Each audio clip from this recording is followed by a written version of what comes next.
सो नमस्कार दोस्तों, this is Webo today and you are watching the right way. दोस्तों बचपन में शायद ही कोई ऐसा स्टूडेंट रहा हो जिसने नटराज पेंसिल का यूज नहीं किया हो, नटराज पेंसिल के लिए झगड़े नहीं किए हो। मैं भी उसी में से हूँ। क्या आपने भी कभी नटराज पेंसिल का यूज किया है? क्या अभी भी आप अपने बच्चों को नटराज पेंसिल ही रिकमेंड करते हैं? दोस्तों इसी तरीके से हमारे लिए इंपॉर्टेंट ये हो जाता है कि हम नटराज पेंसिल की स्टोरी के बारे में जानें। आखिर इन्होंने किस तरीके से अपनी पेंसिल का निर्माण किया, किस तरीके से भारत के अंदर इन्होंने लगभग 60% मार्केट शेयर को घेर के रखा हुआ है और आज भी प्रेजेंट टाइम में भी ये पूरे भारत के अंदर लोगों के दिलों में जगह बनाए हुए हैं। तो दोस्तों इसी धमाकेदार केस स्टडी के साथ में हम स्टार्ट करते हैं इस वीडियो को। तो वीडियो को बिना स्किप किए लास्ट एंड तक जरूर देखेगा, क्योंकि इस वीडियो के अंदर आपको बहुत कुछ सीखने के लिए मिलने वाला है, एक बिजनेस आइडिया के बारे में, एक बिजनेस सक्सेस स्टोरी के बारे में। तो चलिए वीडियो स्टार्ट करते हैं। दोस्तों ये बात है लगभग 1914 की, जिस समय हमारे भारत देश के ऊपर अंग्रेजों का शासन रहा करता था। हमारे भारतीय कभी भी किसी फील्ड के अंदर आगे जाना चाहते थे तो ये अंग्रेज किसी न किसी तरीके से उनके कामों के अंदर टांग अड़ाया करते थे, क्योंकि वो कभी भी हिंदुस्तानियों को आगे बढ़ने नहीं देना चाहते थे। अंग्रेजों को हमेशा ये डाउट रहता था कि यदि हिंदुस्तानी अगर इन चीजों के बारे में सीख गए, प्रोडक्शन के बारे में सीख गए, इनके पास में टेक्नोलॉजी आ गई, तो हमें यहाँ से भागने पर मजबूर होना पड़ सकता है। तो इसी तरीके से ये कभी भी हिंदुस्तानी को आगे नहीं बढ़ने देते थे। उसी टाइम पे दोस्तों दौर था एजुकेशन का। उस टाइम पर हमारे भारत का एजुकेशन सिस्टम भी चल रहा था। हमें पेंसिलों और स्टेशनरी की जरूरत पड़ती थी, जो कि हमारे भारत के अंदर प्रोडक्शन नहीं होता था। उसी टाइम पर हमारे भारत में जर्मनी और यूके से पेंसिल ऑर्डर की जाती थी, पेंसिल का इंपोर्ट किया जाता था।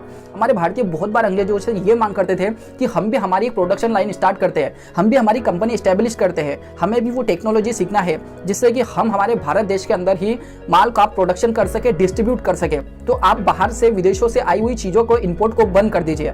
तो अंग्रेज यहाँ पर मानने के लिए नहीं तैयार थे। अंग्रेज हमेशा से इनकी अपील को ठुकरा दिया करते थे। वो कहते थे कि अगर बाहर से आ रहा है तो आपको बनाने की जरूरत नहीं है, आप उन्हीं का यूज कीजिए। यहाँ पर दोस्तों हिंदुस्तानी कहीं ना कहीं पीछे रह जाते थे।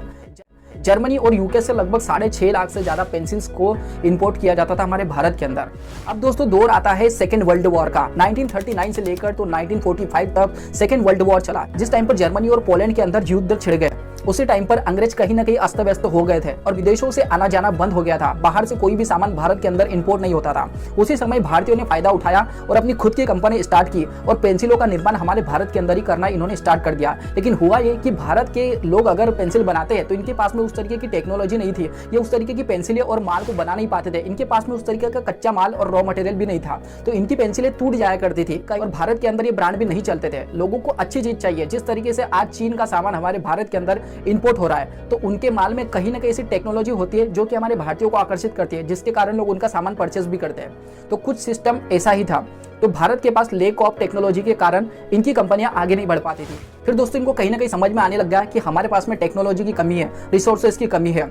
तो धीरे धीरे करते 1946 के बाद से हमारे कॉन्स्टिट्यूशन की मांग उठी और हमारे भारत का एक कॉन्स्टिट्यूशन बना, हमारे भारत की एक गवर्नमेंट बनी, जिसमें रूल्स हमारे भारतीयों के होने लगे। जब भारत सरकार का निर्माण हुआ उसी टाइम पे हमारे भारतीयों ने मांग उठाई कि हम हमारी खुद की प्रोडक्शन लाइन स्टार्ट करना चाहते हैं, आत्मनिर्भर बनना चाहते हैं। तो आप बाहर के इंपोर्ट को बंद कर दिए, जिससे कि हमारी कंपनियां ऊपर उठेंगी और भारत के अंदर ही हम माल सेल कर पाएंगे और भारतीय बाहर का माल परचेस नहीं कर पाएंगे। भारत सरकार ने इनकी मांग को पकड़ लिया और बाहर से इंपोर्ट बंद कर दिया। अब दोस्तों बात तो ये थी कि मांग तो पकड़ ली है, अब वैसा ही प्रोडक्शन हमारे भारत के अंदर कैसा होगा, वैसा ही प्रोडक्ट हमारे भारत के अंदर कैसा बनेगा, ये सबसे बड़ी फेस करने वाली सिचुएशन थी। तो हमारे भारत से 3 लोग निकले, जिनका नाम था विजय सांघवी, रामनाथ मेहरा और तीसरे थे मानसुखनी। ये तीनों लोग जर्मनी जाते हैं और जर्मनी की कंपनियों को देखते हैं कि आखिर जर्मनी के अंदर पेंसिल का प्रोडक्शन कैसे हो रहा है, कैसे पेंसिल बनाई जा रही है। दोस्तों कुछ सालों के बाद में इन्होंने पेंसिल का प्रोडक्शन देख लिया, पूरी टेक्नोलॉजी की स्किल इन्होंने चुरा ली और वहां से आने के बाद में इन्होंने भारत के अंदर अपनी एक कंपनी स्थापना की। कंपनी 1958 के अंदर, जिसका नाम रखा हिंदुस्तान पेंसिल प्राइवेट लिमिटेड, जो कि 1958 के अंदर स्टैब्लिश की गई थी। और इन्होंने सबसे पहला प्रोडक्ट लॉन्च किया नटराज पेंसिल का, जो कि आज भी आपके दिलों में राज कर रही है। रेड कलर की पेंसिल हुआ करती थी, ये लोगों को पसंद आने लगी क्योंकि ये प्रोडक्ट एक ऐसा था कि ये पेंसिल टूटती नहीं थी, इसकी मजबूती भी अच्छी थी और लो कॉस्ट के अंदर लोगों को अच्छा बेनिफिट मिल रहा था। तो भारत में कहीं ना कहीं नटराज धीरे धीरे राज करने लगी और भारतीयों को वैसा ही प्रोडक्ट प्रोवाइड करती थी जैसा कि जर्मनी और यूके से आता था। कुछ ही दिनों के बाद में इन्होंने अपना दूसरा प्रोडक्ट लॉन्च किया, जिसका नाम था अप्सरा। अप्सरा पेंसिल के बारे में भी आपने सुना होगा। ये भी हिंदुस्तान पेंसिल प्राइवेट लिमिटेड का ही प्रोडक्ट है। अप्सरा इसीलिए इन्होंने लॉन्च किया कि बड़े बड़े घराने के लोग थे जो कि अपने बच्चों को एक अच्छी पेंसिल प्रोवाइड करवाना चाहते थे। तो अच्छे घराने के लोग अपने बच्चों को अप्सरा की पेंसिल प्रोवाइड करते थे और छोटे घरानों के गरीब लोग नटराज की पेंसिल यूज किया करते थे। दोस्तों मैं भी नटराज पेंसिल यूज करने वालों में से एक हूँ। क्या आप भी नटराज पेंसिल यूज करते थे? मुझे कमेंट बॉक्स में जरूर बताएं। और इसी समय दोस्तों ये भारत के अंदर धीरे धीरे छाने लगे और इन्होंने भारत के अंदर लगभग 60% मार्केट को कवर कर लिया। बाहर से कंपनियों का इंपोर्ट बंद हो गया। कुछ कंपनियां थी जो कि बाहर से आया करती थी, लेकिन 100 आउट ऑफ 60% मार्केट पेंसिल और स्टेशनरी का मार्केट कवर कर लिया। दोस्तों ये केवल पेंसिल का प्रोडक्शन नहीं करते, बल्कि इनके पास में स्टेशनरी का पूरा सामान इन्होंने अवेलेबल करवा दिया, जैसे कि sharpener, eraser, pen, pencil, water colour, water mark, जितने भी प्रोडक्ट स्टेशनरी के होते हैं इन्होंने अवेलेबल करना स्टार्ट कर दिए। यानी कि बाहरी कंपनियों को आने से इन्होंने पक्की रोक लगा दी कि दोस्तों अब हम बात करते हैं पेंसिल के प्रोडक्शन की। आखिर इसका कच्चा माल कैसे आता है और कैसे बनता है। दोस्तों आपको नॉर्मल सी लैंग्वेज में समझाऊं तो आप सभी को पता होगा कि पेंसिल लकड़ी की बनती है, लेकिन ये लकड़ी कुछ अलग किस्म की होती है, जो कि हमें जम्मू कश्मीर के पुलवामा में एक छोटा सा ओखू नाम का गांव है, जिसे पेंसिल गांव के नाम से भी जाना जाता है, जहाँ पर पेंसिल का मटेरियल मिलता है। और कहते हैं कि हिंदुस्तान पेंसिल प्राइवेट लिमिटेड के हर एक प्रोडक्ट के लिए वहीं से लगभग 80 से 90% माल वहीं से आता है और कंपनी के अंदर इस पेंसिल को बनाया जाता है। अब आप सोच रहे होंगे कि इससे तो हमारे नेचर को भी हानि पहुंच सकती है, क्योंकि पेड़ों को काटा जाता है और पेड़ों की लकड़ियों से ही इन पेंसिल को बनाया जाता है। लेकिन यहीं पर हिंदुस्तान पेंसिल प्राइवेट लिमिटेड का ये कहना है कि ये हम खुद के ही पेड़ लगाते हैं और उन्हीं पेड़ों को काटकर, उन्हीं लकड़ी को काटकर अपनी पेंसिल बनाते हैं, जिससे कि नेचर को भी कोई हानि नहीं हो। लगभग एक पेड़ से 1,70,000 पेंसिल बनाई जाती है।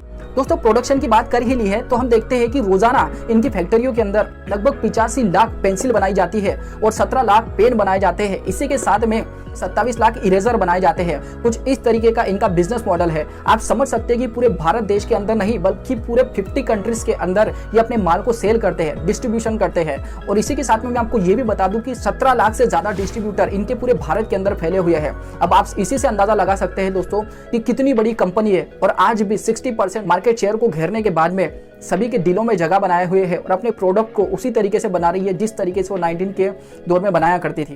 दोस्तों पूरे भारत के अंदर लगभग 12 से ज्यादा इनके मैन्युफैक्चरिंग प्लांट है और इनके टर्नओवर की बात करें तो 844 करोड़ का इनका टर्नओवर है। जहां पर नटराज कंपनी की बात आती है वहीं पर पार्ले जी की भी बात आती है, क्योंकि पार्ले जी भी एक ऐसा ब्रांड है जिन्होंने आज तक उनका प्राइस 1 रुपया भी नहीं बढ़ाया। उसी प्राइस के साथ में आज भी प्रेजेंट टाइम में ये उतना ही वैल्यूएशन कमा रही है जिस टाइम पे 19 के दौर में था। इसी तरीके से नटराज का भी ब्रांड है, आज भी इन्होंने अपनी ब्रांड को उसी तरीके से बना के रखा हुआ है जिस तरीके से 19 के दौर में ये चला करता था। अपने ब्रांड को बनाने के लिए कभी भी क्वालिटी के साथ में कंप्रोमाइज नहीं किया और हमेशा से आगे बढ़ते गए। और आज पूरी बाहरी कंपनियां भी है, उन बाहरी कंपनियों के साथ में भी ये कंपटीशन के साथ में आगे बढ़ते जा रही है, क्योंकि नटराज की ख्याति ही कुछ इस तरीके से इन्होंने क्रिएट करके रखी हुई है कि आज अगर बच्चा किसी भी दुकान पर जाता है तो केवल नटराज पेंसिल के अलावा और अप्सरा के अलावा कुछ नहीं मांगता है। अनेकों तरीकों से एडवर्टाइजमेंट के जरिए इन्होंने हमेशा अपने ब्रांड को बना के रखा। इसी तरीके से इन्होंने नटराज का स्लोगन रखा था फिर से चैंपियन, और अप्सरा का रखा था 5 पॉइंट एक्स्ट्रा। कुछ ऐसे स्लोगन इन्होंने बना के रखे थे जो कि बच्चों के दिमाग में अपनी एक गुडविल क्रिएट करते थे। दोस्तों इसी तरीके से आपको नटराज पेंसिल की सक्सेस स्टोरी और केस स्टडी कैसी लगी है